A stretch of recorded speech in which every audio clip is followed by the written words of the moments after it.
ان کو اچھے اعمال کہا جاتا ہے۔ انسان اپنے آپ کا مطلق مالک نہیں ہے، اپنے جسم کا، اپنی جان کا، جسم و جان کی ہر شے کا مطلق مالک نہیں ہے۔ اس مسئلہ کو بیان کرنا بھی ضروری ہے کہ لوگ اس وقت ایسے نظریات الہادی نظام میں قائم کر چکے ہیں کہ وہ اپنے آپ پر مطلق حاکم بنے بیٹھے ہیں، حالانکہ انسان اپنے آپ پر حاکم نہیں ہے بلکہ اللہ کا نائب ہے۔ بالخصوص مسلمان اللہ کا نائب ہے، خلیفہ ہے۔ خلیفہ کون ہوتا ہے؟ جو اصل کے قائم مقام، اس کے احکام، اس کے حکم کے اعتبار سے قائم مقام ہوتا ہے، اصل کے اعتبار سے۔ وہ اصل کون ہے؟ اللہ تبارک و تعالیٰ کی ذات۔ اور انسان نائب ہے، خلیفہ ہے اس اصل ذات کے ہوتے ہوئے، اس کے احکام میں انسان اس کا نائب ہے، یعنی اللہ تعالیٰ کے احکام کو اپنے جسم و جان پر اس کے حکم کے مطابق لاگو کرنے والا، اور نیابت میں تصرف کا حق حاکم کے حکم کے ساتھ ہوتا ہے۔ حاکم کے حکم کے ساتھ جو تصرف کرتا ہے وہ نائب ہوتا ہے، خلیفہ ہوتا ہے، اور جو حاکم کے حکم کو چھوڑتے ہوئے اپنی جسم و جان پر متصرف ہوتا ہے وہ ایک درجہ اللہ کے مقابلے میں شرکیہ ماحول میں ہوتا ہے، وہ شرک کر رہا ہوتا ہے۔ جب آدمی نیابت سے نکلتا ہے اور مقابلے میں آ جاتا ہے اس وقت وہ مشرک ہوتا ہے، مشرک۔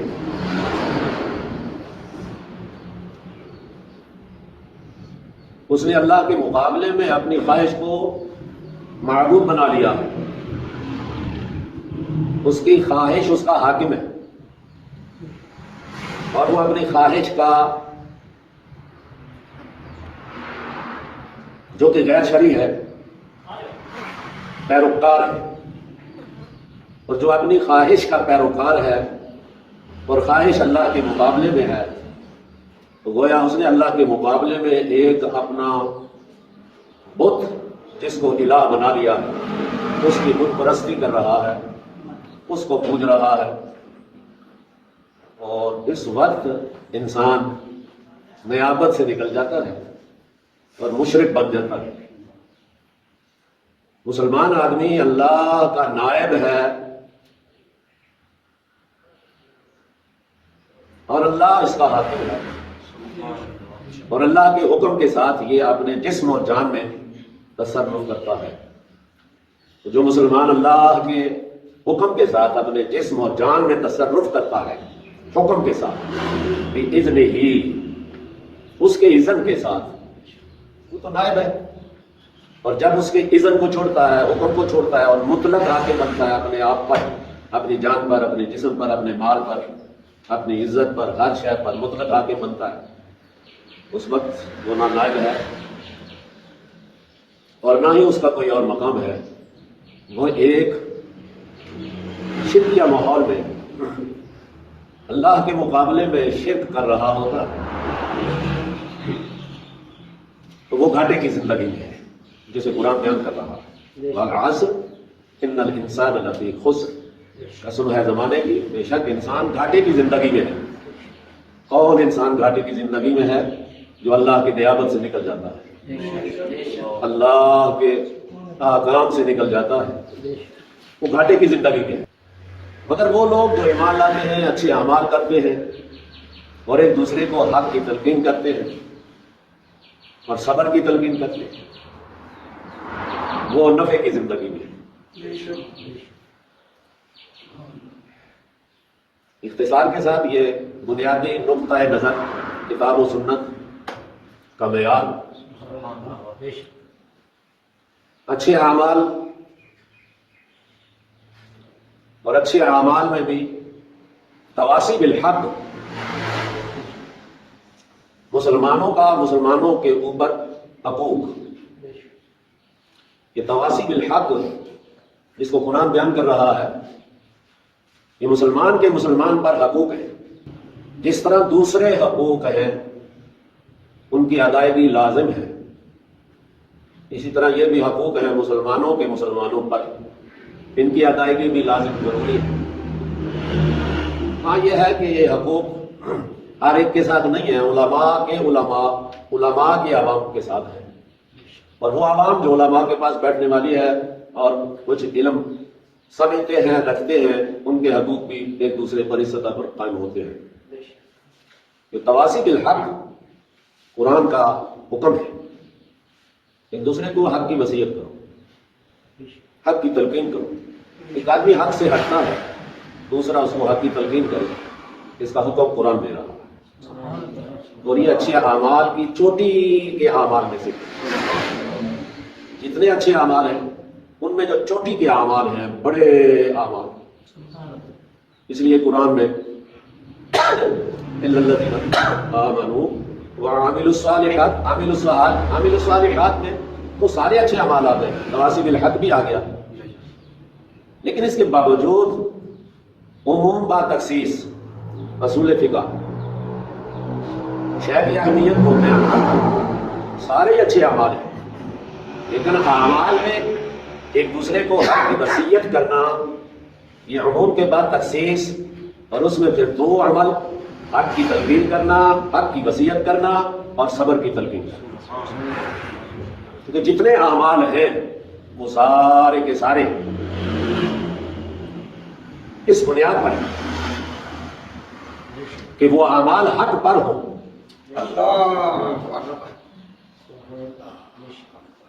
مطلق اعمال نہیں، کہ وہ اعمال حق پر قائم ہو، تواصی بالحق، عمل ہو اور حق نہ ہو تو وہ عمل نہیں ہے، اس کا کوئی نتیجہ نہیں ہے، اس لیے اعمال کی بنیاد حق ہے۔ جس طرح میں نے بیان کیا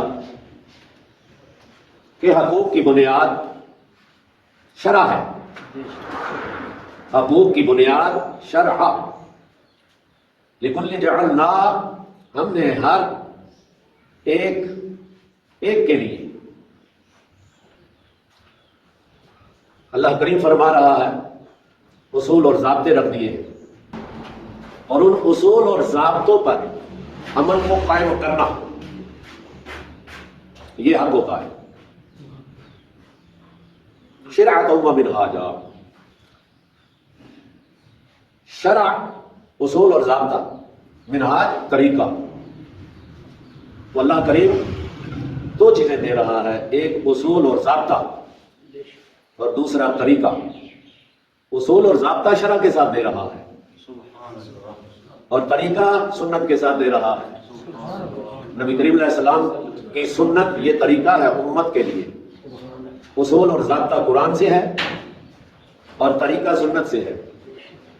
تو اب ایسا عمل حق ہوتا ہے، حق پر قائم کیا ہوا عمل، تو حق پر قائم کیا ہوا عمل مطلوب ہے، مطلق عمل مطلوب نہیں ہے، کوئی اٹھے اور اٹھا سیدھا جس طرح کا بھی ہو وہ کرنا شروع کر دے، نہیں، ہر وہ عمل جو شرعی رسول پر اور طریقہ رسول پر قائم ہوگا،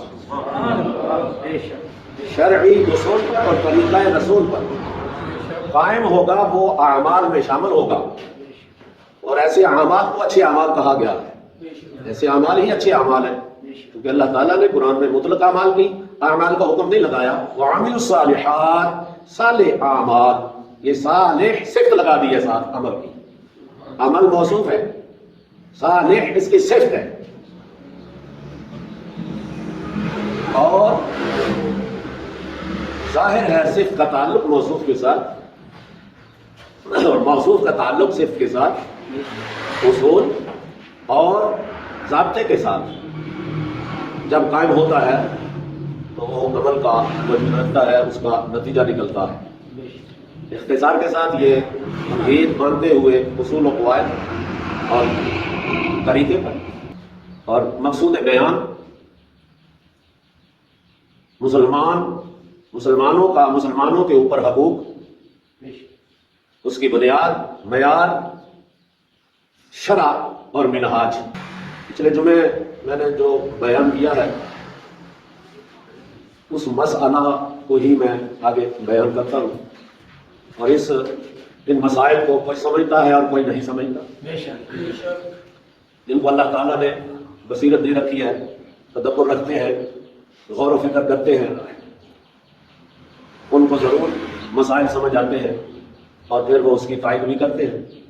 اور کچھ لوگ جو مسائل کو سمجھ نہیں پاتے، سطحی سطح پر نظر ڈالتے ہیں مسائل پر، ان کو مسئلہ سمجھ نہیں آتا تو وہ حقائق کے خلاف لکھتے ہیں۔ اس لیے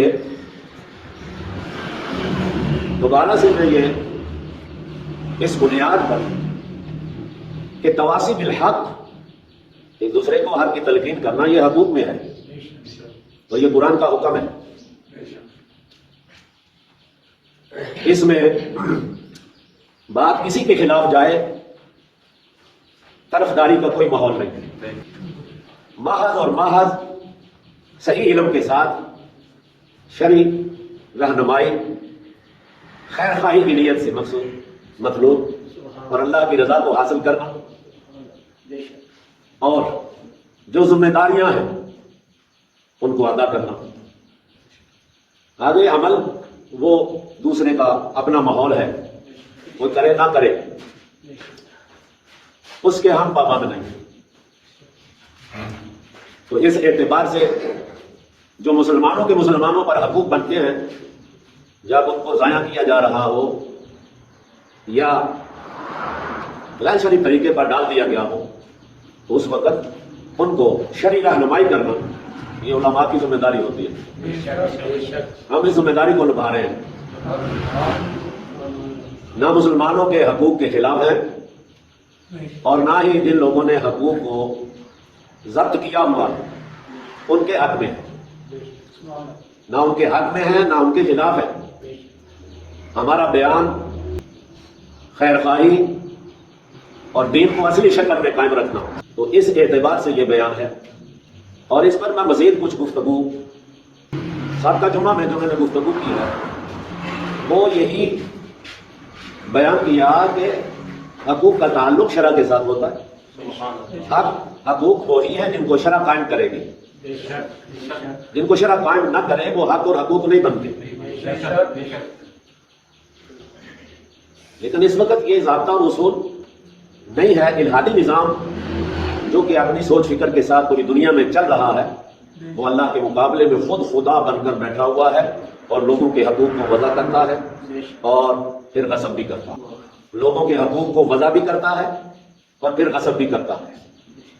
یہ الہادی نظام جو پوری دنیا میں چل رہا ہے، جس نے یہ ٹھیکہ لیا کہ انسانیت کے ہم حقدار ہیں اور اس کے حقوق ہم ہی وضع کریں گے اور ہم ہی ان کو پورا کریں گے، یہ سیکولر نظام، الہادی نظام جو کہ مغرب سے آیا اور اپنی بنیادی سوچ فکر کے ساتھ پیوستہ اور قوت نافذہ کے ساتھ اس کا قیام جاری و ساری ہے۔ ایک طرف تو یہ حقوق وضع کرتا ہے کہ تمہارے یہ حقوق ہیں، دوسری طرف ان حقوق کو پورا نہیں کرتا۔ جب کوئی مطالبہ کرتے ہیں تو ان پر پھر گرجتا بھی ہے اور برستا بھی ہے۔ اس وقت جو ماحول بنا ہوا ہے وہ یہی ہے، اور مسلمانوں کی حالت اتنی کمزور ہے کہ وہ بھی اس الحاد میں اتنا دور جا چکے ہیں کہ اپنی کتاب کو بھول چکے ہیں۔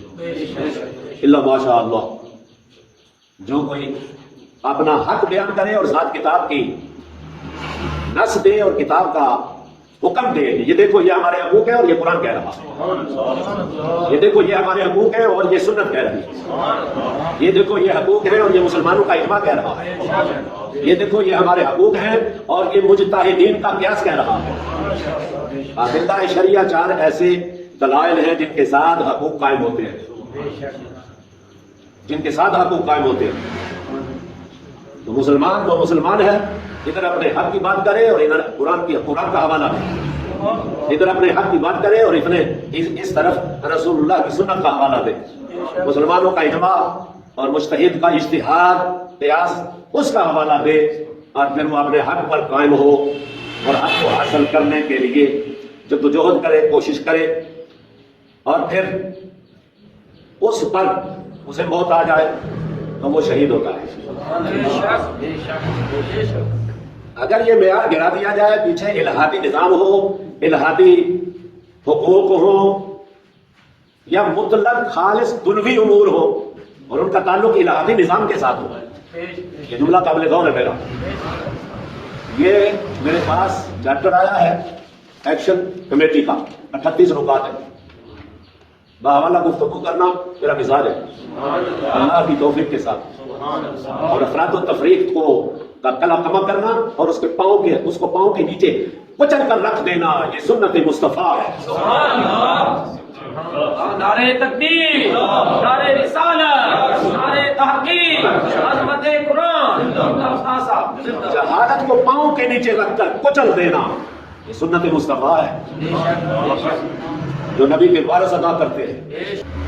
تو یہ سارے کا سارا چارٹر جو ہے 38 نکات ہے، خالص دنوی امور پر مبنی ہے، اس میں ایک بھی دینی مطالبہ نہیں ہے، 38 امور ہے، اور خالی 38 امور چلو الہادی نظام سے ہٹ کر ہو پھر بھی مانے جا سکتے ہیں، لیکن یہ 38 امور جو الہاد بغیر شرعی نظام کے ساتھ متصل ہے، الہاد اور غیر شرعی نظام کے ساتھ متصل ہے۔ جب میری کلام ہوئی کچھ لوگوں سے تو میں نے کہا بھائی آپ لوگوں نے مرنا نہیں ہے، ہاں مرنا تو ہے، میں نے کہا دنیا کا انتظام کر رہے ہیں، آخرت کا انتظام نہیں کرتے آپ لوگ۔ اس کو ایک دم سے وہ جھٹکا لگا، کہنے لگا میں نے بہت مولوی دیکھے ہیں لیکن ایسی کسی عالم نے بات نہیں کی ہم سے۔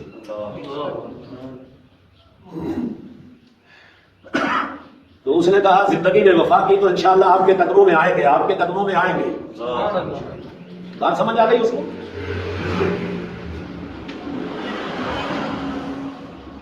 مسلمان آدمی دنیا پر آخرت کو ترجیح دیتا ہے، جسے قرآن بیان کر رہا، دنیا کا نقصان برداشت کرتا ہے اور آخرت کا نقصان برداشت نہیں کرتا۔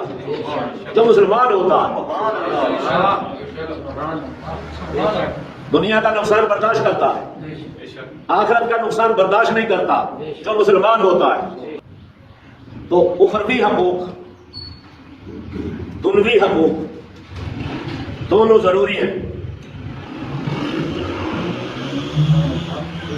اور دونوں شرع کے ساتھ قائم ہیں۔ اب دیکھو اخروی حقوق میں سے مسلمان کا یہ حق ہے کہ مجھے جنت میں داخل کیا جائے، مسلمانوں کا حق ہے جنت اور کافروں کا حق ہے جہنم۔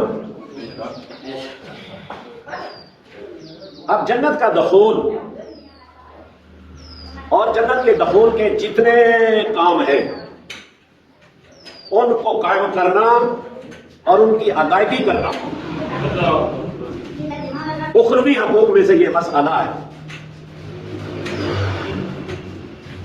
اور اس وقت جو ماحول بنا ہوا ہے، الہادی لوگوں نے، الہادی نظام والوں نے جنت پر نظام الہاد کے ساتھ تالا لگا دیا ہے۔ یہ نظام الہاد جو ہے یہ جنت کا تالا ہے، جنت کو بند کر دیا اور اوپر تالا لگا دیا، اور یہ تالا سارے کا سارا یہ نظام الہاد ہے۔ ظاہر ہے جو نظام الہاد ہے وہ الہادی لوگوں کا وضع کیا ہوا ہے، جو اس کو اپنائے گا رکھے گا وہ تو جنت میں نہیں جا سکتا، وہ تو جہنم میں جائے گا، کیونکہ اس نظام نے جو کہا کہ اللہ ہے ہی نہیں، الہادی نظام نے کہا کوئی اللہ نہیں ہے، کوئی الہ، لا الہ، کوئی الہ نہیں ہے، کوئی رسول نہیں ہے، کوئی کتاب نہیں ہے، کوئی آخرت نہیں ہے. یہ الہادی نظام کے نظریات ہیں.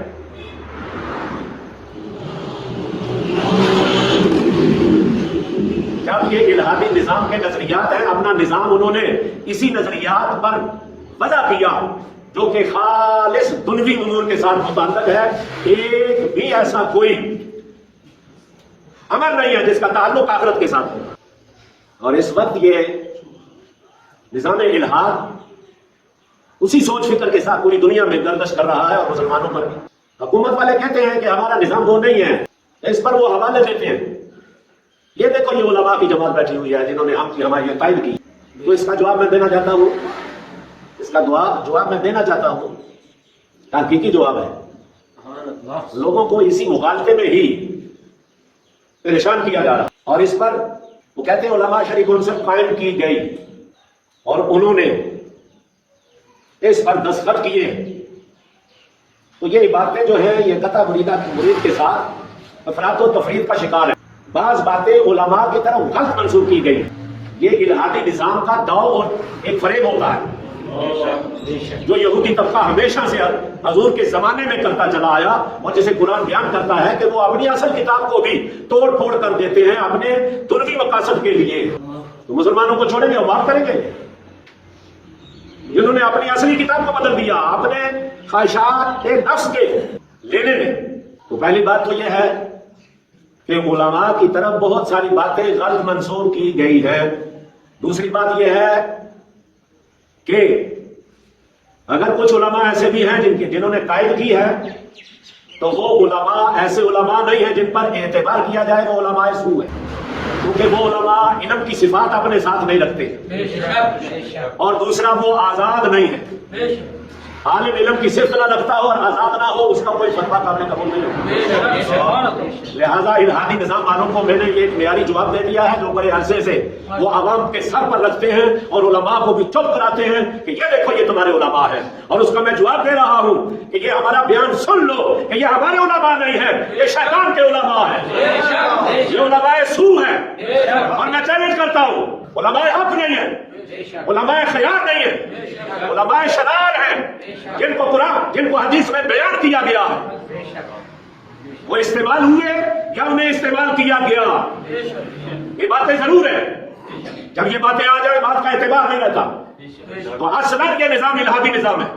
اخروی حقوق میں سے جنت کا دخول اول مسلمانوں کو ہر وقت اس کے مطالبے میں رہنا دو ذرائع کے ساتھ.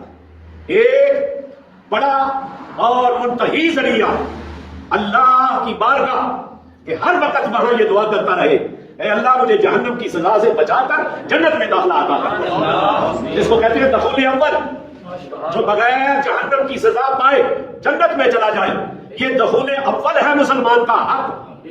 اور اس کے ذرائع اسباب، پہلا ذریعہ اللہ کی بارگاہ، اس میں دعا، اور دوسرا ذریعہ نظام مصطفیٰ اور اس کا نفاذ ہے کہ پوری قوم اس پر چل کر جنت میں دخول اول کا حق پالے.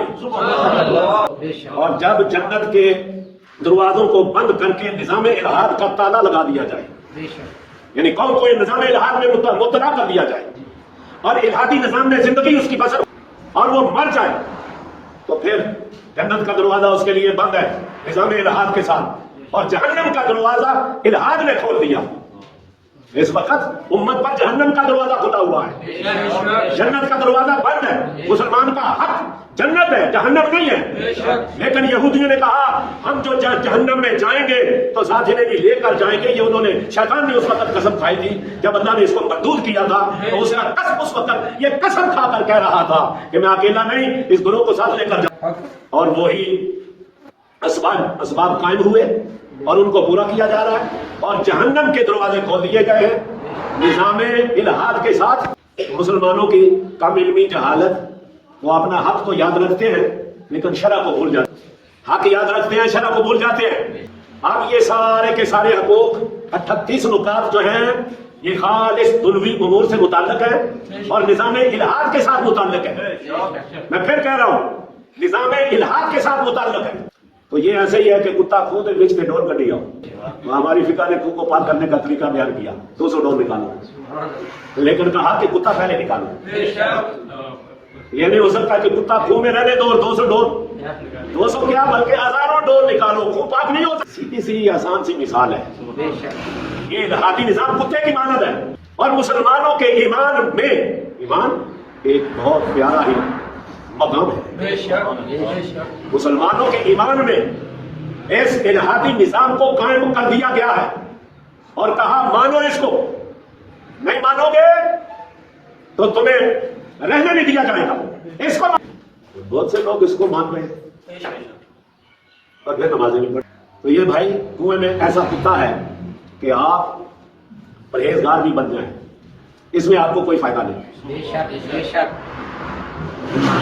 کنویں میں ہے, اس کو نکالنا پہلا کام ہے. امت الہاد کی نفی کرنا ایمان ہے, الہاد کو قبول کرنا ایمان نہیں ہے.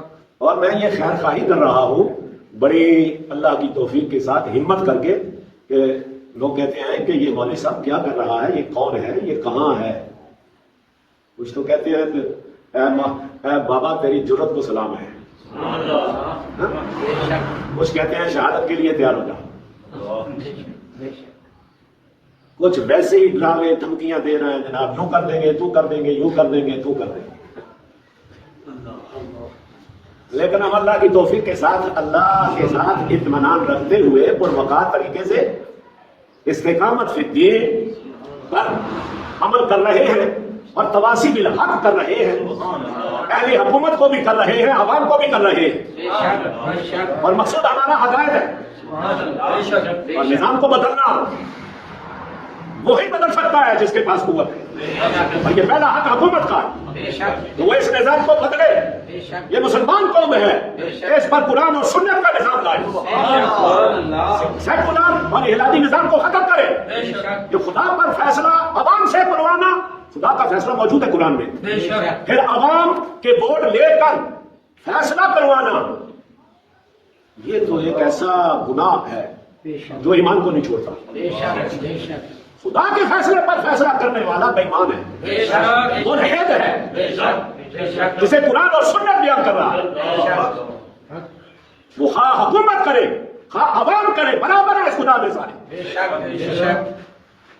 لہذا یہ چھوٹی سی بات نہیں ہے, خدا اور رسول کے فیصلے پر فیصلہ لانا یہ چھوٹی سی بات ہے. یہ الہاتی نظام کئی کچھ کرا رہا ہے اس امت سے. قرآن کو اس امت کے ہاتھوں رسوا کرا دیا الہاتی نظام نے. قرآن کی اہمیت کو گرا دیا ہے, وقار کو گرا دیا ہے. قرآن پڑھنے والے لوگوں کو نوکر بنا دیا ہے, اور یہ نوکر بن گئے ہیں. جب یہ الہاتی نظام کے نوکر بنیں گے پھر مفتی رہ جائے گا, پھر عالم رہ جائے گا, پھر مولوی رہ جائے گا. یہ مولوی طبقہ کہتا ہے جی انہوں نے علماء کی توہین کر دی ہے, یہ ان کی طرف سے آواز ہے. میں نے کہا علماء کی توہین, جو علماء خیار ہیں ان کی توہین کرنا کفر ہے, اور جو علماء شرار ہیں ان کی توہین کرنا واجب ہے جو میں نے کیا ہے. نعرہ تکبیر, نعرہ رسالت, نعرہ تحقیق, علماء اہل سنت, علماء شرار, علماء فاسق, فساق علماء, ان کی توہین کرنا واجب ہے, شرع حق کا حکم ہے. اٹھاؤ فتاوی عالمگیریہ, در مختار, فتاوی ہندی, فتاوی رضویہ, بحر الرائے, یہ اٹھاؤ فتاوی اور دیکھو کہ کون سے علماء کی توہین کفر ہے اور کون سے علماء کی توہین واجب ہے. تو میں فاسق گمراہ علماء کی توہین کر رہا ہوں, اور یہ واجب ہے ہم پر جس کو ہم ادا کر رہے ہیں, اور وہ علماء سو ہیں, اور پھر وہ علماء کے حکم میں نہیں ہے, خالی اسمی طور پر ان کو علماء کہا گیا. یہ زمین حق سے خالی نہ رہے گی, یہ امت مصطفیٰ کا خاصہ ہے. اللہ کریم جل شانہ اس زمین کو حق سے خالی نہیں چھوڑے گا قیامت تک. جب یہ حق سے خالی ہوگی اسی وقت قیامت آئے گی. یہ تو شکر کرو کہ حق چل رہا ہے اور تم بچے ہوئے ہو.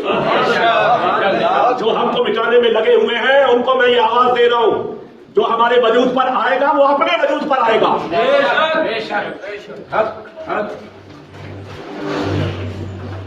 اس لیے کہ حضور نے فرمایا یا عالم بنو یا طالب علم بنو یا سامع بنو یا محب بنو، حلا خامس پانچویں چیز نہ ہونا، اور حلا کا بھی تو ہلاک ہو جائے گا. تو سننے کے قابل بھی نہیں ہے، حلا کا جو سنتا نہیں وہ ہلاک ہو گیا ہے، وہ تو اپنی زندگی کے دن پورے کر رہا ہے، باقی وہ ہلاک ہو چکا ہے. اس لیے اب دیکھو، کچھ دانا لوگ بھی ہوتے ہیں، سمجھدار لوگ بھی ہوتے ہیں، کلام کو سمجھتے ہیں. یہ وہ جو میری ویڈیو چلی ہے اس پر کچھ آراء آئی ہیں، ان میں سے ایک آدمی کی رائے ہے جس نے بخوبی ہمارے مقصد کو سمجھا ہے. وہ کیا کہہ رہا ہے؟ گزارش یہ ہے کہ مفتی صاحب ایکشن کمیٹی والوں کے خلاف نہیں بول رہے، نہ حکومت والوں کے حق میں بول رہے ہیں، بلکہ وہ دونوں کو غیر شرعی فرما رہے ہیں. پاکستان میں جو قانون چل رہا ہے وہ تو سارے کا سارا کفر و الحاد پر مبنی ہے. پاکستان کا کوئی ادارہ اسلامی نہیں ہے، سب غیر شرعی ہے. غیر شرعی نظام کے ساتھ حکومت بھی متفق ہے اور ایکشن کمیٹی والے بھی متفق ہیں. اگر 12 سیٹیں ختم کر دی جائیں، ہسپتال، سڑکیں، ایئرپورٹ، آٹا، بجلی سستی کر دی جائے تو کیا یہ نظام شرعی اسلامی ہو جائے گا؟ بالکل نہیں ہوگا. نظام بدلو. اگر ملک میں نظام اسلامی ہو تو 12 سیٹیں تو کیا کوئی M A, M P A, M L A بننے کے لیے تیار بھی نہیں ہوگا. ایسی اس بات میں اس شخص نے یہ ترجمانی کی ہے میری اس گھنٹے کی تقریر کی، یہ ترجمانی کر دی ہے اس نے، اور اس کے فارم کو ہم داد دیتے ہیں کہ وہ دین کی بات کو سمجھا ہے. ہم نے تو دین بیان کیا ہے اصول اور ضابطے کے ساتھ، اور اس نے سمجھ لیا. ایک بات یہاں تک، دوسری بات کرتے ہیں. کچھ لوگوں کا اس وقت چونکہ فتنے کا دور ہے، میڈیا پر ہر طرح کی آواز ہے. اس وقت 2 بڑے فتنے چل رہے ہیں. ایک فتنہ الحاد ہے جس پر کوئی نہیں بولتا، فتنہ الحاد. دوسرا فتنہ خوارج ہے. وہ کہتے ہیں خالی خوارج کا فتنہ بڑا فتنہ ہے. بھائی فتنہ خوارج بھی فتنہ ہے، اس پر بیان چاہیے، بولنا چاہیے، لوگوں کے شعور کو اس فتنے سے بچانا چاہیے. اور الحمدللہ ہم اس فتنے پر بول رہے ہیں، فتنے خوارج پر بھی ہم بولتے ہیں. لیکن اسلام کی کامل فکر یہ ہے وَقَاتِلُوهُمْ حَتَّى لَا تَكُونَ فِتْنَةٌ وَيَكُونَ الدِّينُ كُلُّهُ لِلَّهِ. ہر فتنے کے ساتھ لڑتے رہو، شعوری جنگ کرتے رہو، یہاں تک کہ وہ فتنہ ختم ہو جائے اور دین سارے کا سارا اللہ ہی کا ہو کر رہ جائے. یعنی یہ کائنات جو بنی ہے وہ اللہ کے دین کے لیے بنی ہے، الہادی فتنوں کے لیے نہیں ہے، خوارجی فتنوں کے لیے نہیں ہے. لہذا الہادی فتنوں پر بھی بولو جیسا کہ ہم بول رہے ہیں، اور خارجی فتنوں پر بھی بولو جیسا کہ ہم بول رہے ہیں، لیکن یہ سارے کا سارا کتاب اور سنت کے ساتھ ہو. خوارج کا فتنہ جو حکومت کے خلاف نکلا سب سے پہلے، وہ کون سا دور ہے جس میں خوارج ظاہر ہوئے اور حدیث میں ان کو خوارج کہا گیا اور نبی کریم علیہ السلام نے ان کو خارجی کہا؟ وہ کون سا دور ہے کہ وہ گروہ باغی بن کے حکومت کے مقابلے میں آیا اور اسلحہ اٹھایا اور قتل و غارت عام کی؟ وہ کون سا دور ہے؟ وہ حضرت علی رضی اللہ تعالی عنہ کا دور ہے، امام حق کا دور ہے، امام عادل کا دور ہے. تو امام حق، امام عادل کے مقابلے میں جب خوارج نکلے اپنے گندے عقائد کے نظریے کے ساتھ تو ان کا قلع کما کرنا حکومت پر فرض ہوتا ہے. اور دوسری بات یہ ہے کہ خوارج جو نکلے ہیں وہ آج سنت کے مقابلے میں نکلے ہیں. حضرت علی رضی اللہ تعالی عنہ کی خلافت، آپ کی حکومت اہل سنت کی حکومت ہے، اہل سنت و جماعت کی حکومت ہے. کہ حضور نے فرمایا ما انا علیہ واصحابی. یہ اہل سنت و جماعت جو میں ترجمہ کر رہا ہوں یہ اس عبارت کا ترجمہ ہے، ما انا علیہ واصحابی. ماں کلمہ عموم ہے، اس میں عقائد اور اعمال شامل ہے ضروری درجے کے، یہ کلمہ عموم ہے۔ انا ضمیر واحد متکلم، نبی کریم علیہ الصلوۃ والسلام فرما رہے میں ما انا علیہ، یہ عقائد اور اعمال جو ضروری ہے ان پر میں ہوں، اور حضور کا فرمانا میں اس سے سنت مراد ہے، کیونکہ خطاب پوری امت کو ہے، تو پوری امت نہ بظاہر حضور کے سامنے تو نہیں ہے، آپ تو پتہ فرما دے اور بعد میں بھی امت موجود ہے، تو خطاب پوری امت کو ہے اور سب کو خطاب ہے، اور مراد سنت ہے۔ انا تو لفظ سنت اہل سنت کہتے ہیں، یہ لفظ سنت انا سے ہے، انا سے، انا کا ترجمہ ہے لفظ سنت، اور ہم کہتے ہیں اہل سنت و جماعت، اور جماعت و اصحابی، اصحابی صحابی کی جمع اصحاب ہے، جماعت، تو ترجمہ ہوا جب حضور بولتے ہیں انا علی و اصحابی تو ترجمہ ہوا اہل سنت و جماعت، اور اہل سنت و جماعت سب سے پہلی جماعت اہل سنت و جماعت صحابہ کی جماعت، اہل بیت کی۔ اب اہل بیت صحابہ کے مقابلے اور برحق حکومت اس کے مقابلے میں جو گروہ آئے گا اس کو حضور نے فرمایا خارج، خارجی، خوارج، اور حضرت علی رضی اللہ تعالیٰ عنہ نے اس کا قلع کما کر دیا اپنی طاقت کے ساتھ،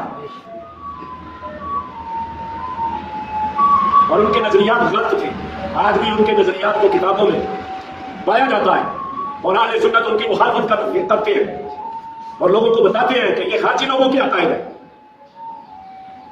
تو آج بھی اہل سنت علماء اس نہج پر شعوری اعتبار سے کام کر رہے ہیں،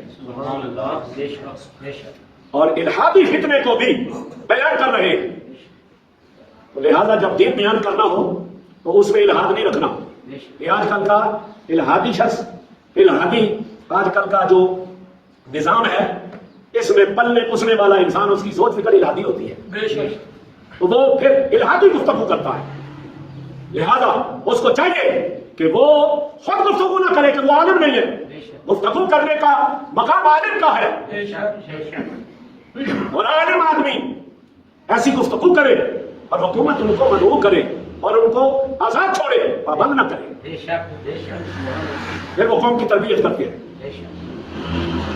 تو یہ ہمارا حق کا بیان، تواصی بالحق، جو مسلمان پر حق ہے اس کے ماتحت ساری گفتگو کر رہے ہیں اور اصول و ضوابط کے ساتھ، لہذا اس اعتبار سے الہادی فتنے کو بھی بیان کرنا اور قلع کما کرنا یہ حکومت کا حق ہے، اور اولاً وہ حکومت خود سیکولر نہ ہو بلکہ مسلمان، پکا سچا مسلمان ہو، اور اس کا لا جو ہے وہ اسلامک لا ہو، کیونکہ مسلمان وہی ہے جس کا لا اسلامک لا ہے، جس کے ملک میں برٹش لا ہے، اور اب تو دنیا ترقی کر کے آگے جا رہی ہے، ایک اسلامک لا ہے، ایک برٹش لا ہے، ایک مارشل لا ہے، جس کو کہا گیا اس کے لیے الفاظ وضع کیے گئے کہ خود سر بے باغ، بے لگام، ایک تو وہ بے لگام ہے، دوسرا خود سر ہے، مطلق الاعلان، ڈکیٹری، یہ لغات میں الفاظ آئے جن کو میں نقل کر رہا ہوں، تو الہاد کسے کہتے ہیں آخر میں یہ نقطہ پھر بیان کرتا ہوں۔ ایک تو الہاد آیتوں کو بیان کرتے ہوئے ان کے معنی بگاڑ دینا، توڑ پھوڑ کر دینا، دوسرا الہاد سماوی کتابوں سے منہ موڑ کر اپنی سوچ فکر پر نظام قائم کرنا، جس کو مطلق الاعلان کہا جاتا ہے، جو پوری دنیا میں اس وقت یہ نظام چل رہا ہے، اس کو الہادی نظام کہا جاتا ہے، جو سماوی فیض سے ٹوٹ جائے، کٹ جائے اور اپنی خواہش پر قائم ہو جائے اور قوت نافذہ کے ساتھ چلایا جائے، وہ ساری کی ساری خواہش، اور خواہش بھی ایسی جو سماوی کتابوں کے مقابلے میں آ جائے، اور بالخصوص قرآن کے مقابلے میں آ جائے، جس کی مثال میں بارہا دیتا ہوں کہ خدا کے فیصلے پر مخلوق کا فیصلہ قائم کرنا یہ الہاتی نظام کی سوچ فکر ہے،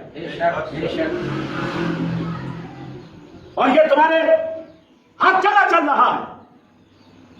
تم نے کوئی کام کرنا ہے، تمہارے لیے معیار یہ تہذیب ہے، قرآن نہیں ہے۔ قرآن پر اگر کوئی فیصلہ چاہتا ہے، آج کل کی یہ کچہریاں فیصلہ نہیں دیتی۔ میں خود جج کے پاس گیا، میں نے کہا یہ قرآن کا فیصلہ ہے، نافذ آپ کر دیں۔ اس نے کہا یہ اپنی جگہ ہے، لیکن اس کے نفاذ پر ہمیں بالکل کوئی اختیار نہیں۔ موجودہ جو نظام چل رہا ہے اس کے نفاذ پر ہمیں اختیار دیا گیا ہے، اس پر ہمیں کوئی اختیار نہیں ہے۔ شرعی کچہریوں پر، شرعی عدالتوں پر سپریم کورٹ بڑی عدالت ہے، یہ کیا ہے؟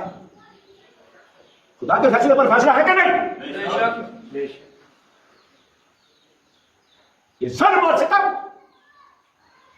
اور یہ قوم کی جہالت، اور یہاں پر اگر کوئی عالم حق نہیں کہتا، وہ تواسی بالحق کا حق نہیں ادا کر رہا، اور جو حق کہہ رہا ہے وہ قرآن کی طرف سے تمہیں ایک وصیت کر رہا ہے، وتواصوا بالحق وتواصوا بالصبر۔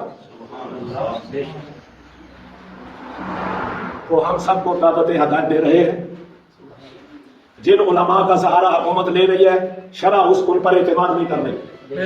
بے شک وہ ڈیٹا ختم ہو گیا کہ یہ بھی علماء ہے، ان میں دو باتیں نہیں ہیں، صفات علماء نہیں ہے اور وہ آزاد نہیں ہے، ان کا کوئی فیصلہ قابل قبول نہیں ہے۔ بے شک بے شک۔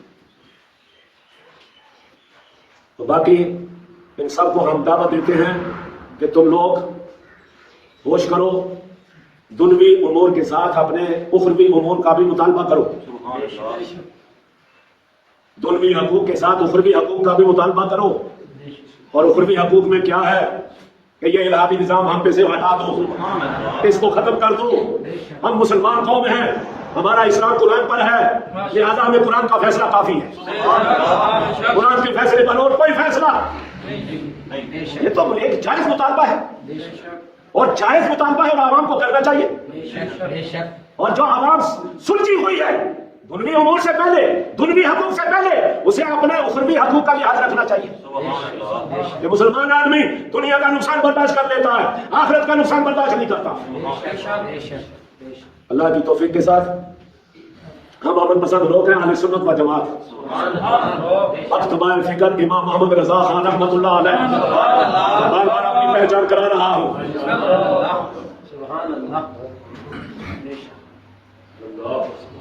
آج تک ہماری تاریخ میں کوئی رپورٹ بھی نہیں ہے کہ یہ لوگ انتشار اور اختلاف کا سبب بنے، انہوں نے کوئی توڑ پھوڑ کی ہے۔ ہم امام محمد رضا کے ماننے والے ہیں، اور وہ خدا اور رسول کا پکا اور سچا عاشق ہے، اور اس کا ہر فتویٰ شریعت کے ساتھ ماننے کا ہے۔ اور ہم سفیر العلماء ہیں، ایسے علماء کے ہم سفیر نہیں ہیں جو شرار العلماء ہیں، جو نہ علم کی صفت رکھتے ہیں نہ اپنے اندر آزادی کا پہلو رکھتے ہیں، وہ نوکر بن کر بیٹھے ہوئے ہیں، اور نوکر کا فتویٰ نہیں چلتا، فتویٰ آزاد کا چلتا ہے۔ وہ ہماری پہچان اہل سنت و جماعت، الحاد کے دشمن، خارجیوں کے دشمن، بد مذہبوں کے دشمن، ہم دشمن ہیں۔ امن و امان والی جماعت، کسی بریلوی کی مسجد میں آج تک ایک دھماکہ بھی ثابت نہیں ہے، جنسیوں کی رپورٹ ہے۔ تو ہم کتاب و سنت کا شعور کافرانہ نظام کے مقابلے میں، الہادی نظام کے مقابلے میں کتاب اور سنت کے شعور کا دفاع کر رہے ہیں اور قیام کا مطالبہ کر رہے ہیں، اور مطالبہ کن لوگوں سے؟ جو مسلمان ہیں۔ آپ سے ہمارا کوئی مطالبہ نہیں، جو مسلمان ہیں ان کو ترغیب و ترغیب ہے، اور عوام کو ایک ہدایت کا راستہ دکھا رہے ہیں۔ اللہ کریم جل شانہ عوام کو بھی سمجھ عطا کرے۔ اور علماء طبقہ اس وقت جو بہت ہی خوف زدہ ہو گیا، بچے ڈر گئے، چھپ گئے، کوئی بات نہیں کرنی، مار پڑ جائے گی، یہ ہو جائے گا فلاں ہو جائے گا. بھائی خدا کا فیصلہ ہے. مدبر مطلق خدا کی ذات ہے. ہر وقت اسی کی منشا چلتی ہے. اسباب غیر مؤثر ہیں اس کے اثر کے بغیر. دنیا کا کوئی سبب ذاتی طور پر اثر نہیں رکھتا. ہر سبب میں اثر اس کی ذات کا ہے. ورنہ چھری کاٹ دیتی ابراہیم علیہ السلام کے گلے کو. چھری کاٹ دیتی ابراہیم چھری کاٹ دیتی اسماعیل علیہ السلام کے گلے کو اور آگ جلا دیتی ابراہیم علیہ السلام کو. نہ آگ نے جلایا نہ چھری نے کاٹا. تو یہ بات ہمارے عقائد اہل سنت ثابت ہو رہی ہے کہ مؤثر حقیقی خدا کی ذات ہے.